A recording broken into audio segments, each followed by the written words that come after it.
Hi guys, magandang araw po.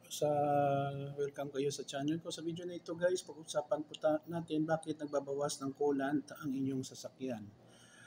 Kung bago lang kayo sa channel ko at gusto niyo yung video na ito, paki-like lang po, share, and huwag kalimutang mag-subscribe.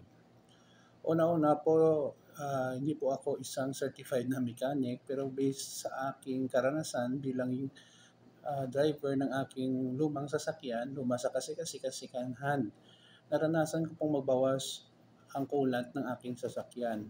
Now, ano ba ang mga dahilan? Una-una po, baka nag-overheat ang sasakyan, hindi gumagana ang radiator fan or auxiliary fan. Maaari po yun, ganon. Gumagana siya kung bago pa lang ang pag-andar ng sasakyan nyo, kung matagalan, nag-stop na po. Yun po, hindi siya gumagana, nagbabawas din yun ng coolant. Ikalawa po na reason bakit nagbabawas ng coolant ang inyong sasakyan ay baka po may leakage ang inyong radiator.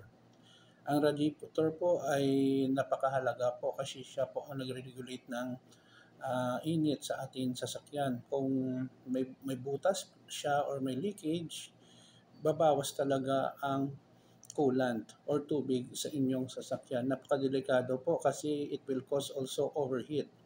Ang sasakyan kasi guys, kung mag-overheat siya, kusa po siyang nagstasta para isalba niya ang makina or engine ng inyong sasakyan guys.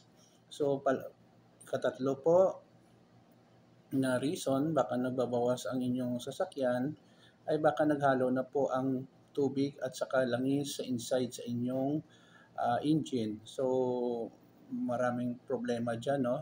Most likely, it will be top overhaul, no? Sira po ang head gasket ng inyong sasakyan, mga piston ring sa loob po. So, kailangan talaga po gawin yan ng isang magaling na mekaniko.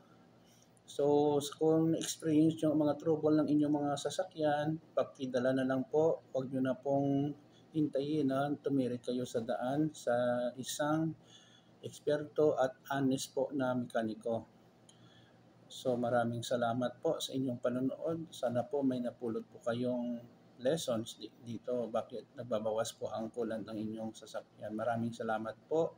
So kung gusto nyo ang video na ito, paki-like lang po, share, and huwag kalimutang mag-subscribe. Kita-kita po tayo sa susunod na video. Mahal ko po kayo. Ito pong kaibigan nyo si Jake. Paalam.